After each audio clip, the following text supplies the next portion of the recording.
Hi, I'm Dr. Scott Cypers, and I'm the Director of Anxiety Programs at the Helen and Arthur E. Johnson Depression Center.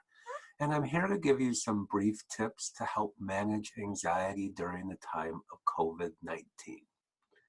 And again, I've done a deep scan of the literature and developed a program that utilizes the best tools to help. And I've called that program Learning to Face Your Fears.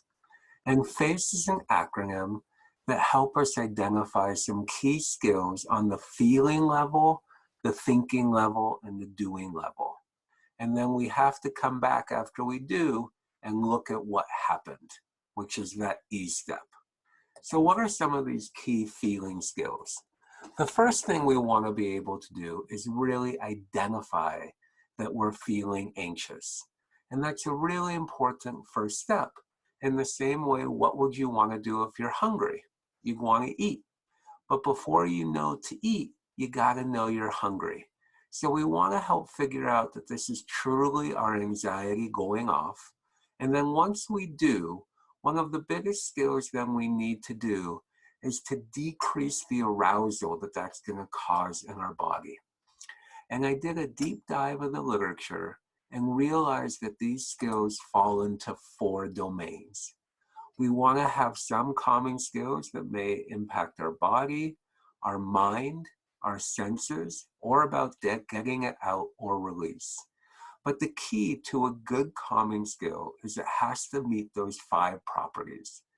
That it has to work to calm you down, it can't draw attention to you, it has to be safe, portable, that means you can take it places, and that it doesn't lead to avoidance.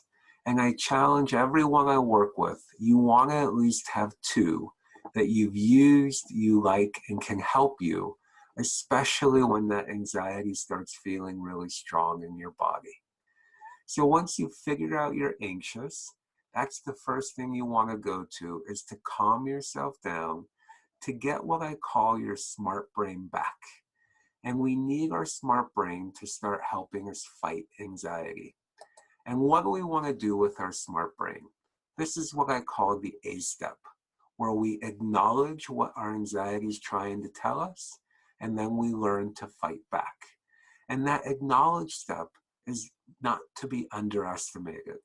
Many people might tell you to block your anxiety out, to not think about it, but that's the worst thing that you could do, because your anxiety system is geared to trying to protect you and keep you safe.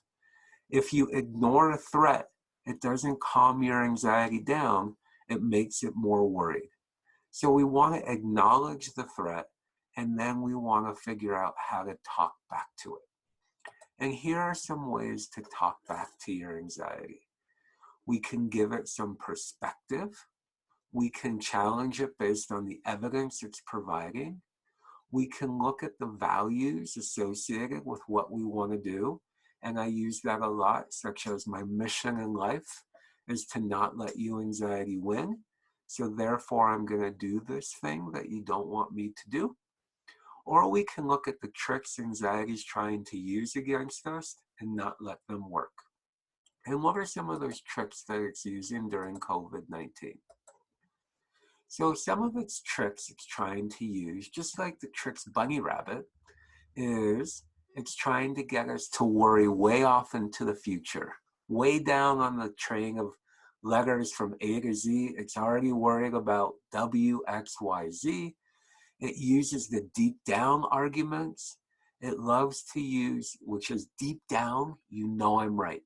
Deep down, you know you can't do this thing.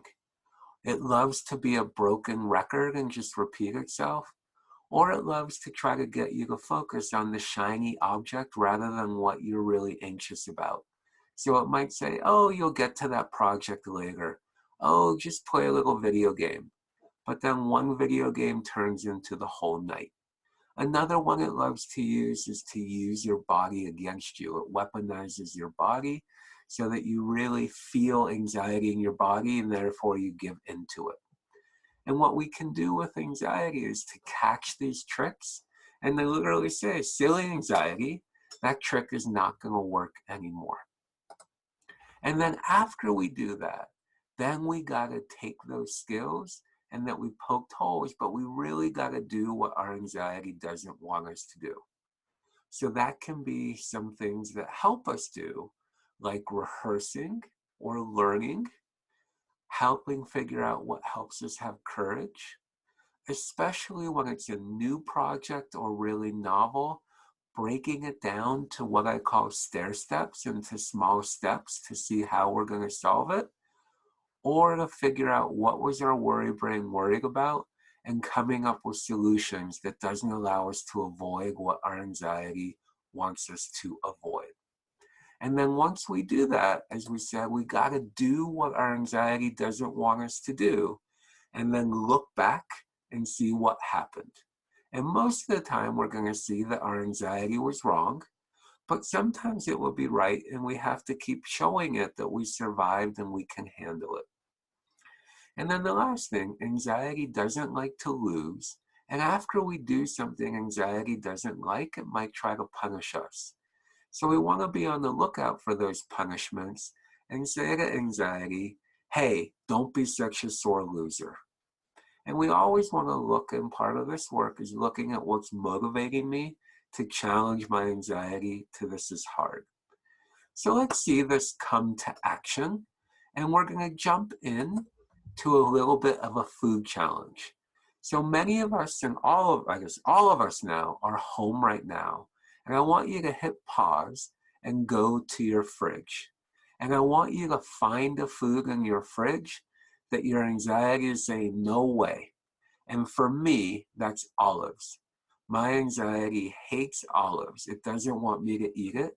So here I go. I have an olive with you tonight. And so after you get the food, come back and hit play. So folks, now let's see these skills come to life. So the first thing I want to ask you, is your anxiety going off right now? And if it is, that's great, because this is where we want to practice those tools to help us overcome our anxiety. So now that you know your anxiety is going off, let's try to pick one of those calming tools that you saw to try to help reduce the arousal and make sure your smart brain is with us for the rest of the challenge. So I'm going to do 2 nice breaths.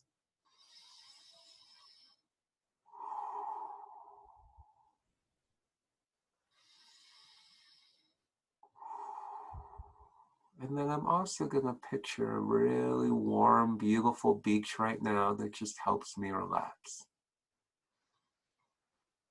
And I know my smart brain is with me.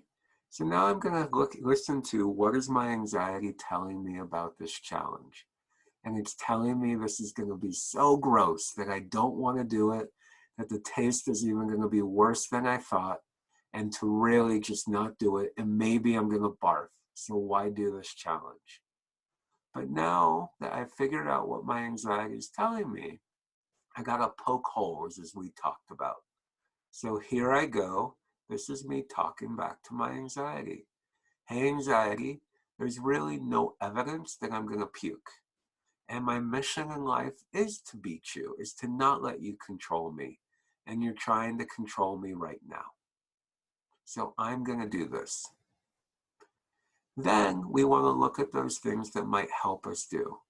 So the first thing I'm going to do to problem solve is, because of the aftertaste, I did pick me up a little bit of a beverage, and I drink bubble water. So I'm going to open that up to chase it down. I'm still eating it, but again, I'm worried about the taste, so I'm going to do it. And at the same time, if I was really worried about throwing up, I might have a trash can on board, but I'm doing it. I might remind myself what helps me be brave, which is my kids. And this is something I could learn more about, like going to Google and searching what helps take the taste out of gross food. I'm not going to tell you, there are some tricks, but now we're going to do it. And your turn too. Bombs away. Oh.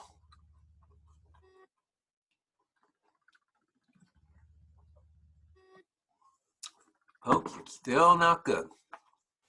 Just like I've had it. And so my anxiety was wrong. I was able to do it. It was still right that it was not great. but I'm still standing and I'm doing okay. And this is what we want to do with our anxiety. Teach it that it's not the boss of us, especially under the context of psychological fears. And remember, the more I would do this, the easier it would get with time. And that's what we want to do with our anxiety. But if you are feeling like your anxiety isn't in check, here are some options for you. You can always go to the International OCD Foundation. They have some great resources and more on anxiety. The Anxiety and Depression Association of America. Or you can go to the Depression Center website, and we have an anxiety program there too. And we'll be happy to try to help support you during this time.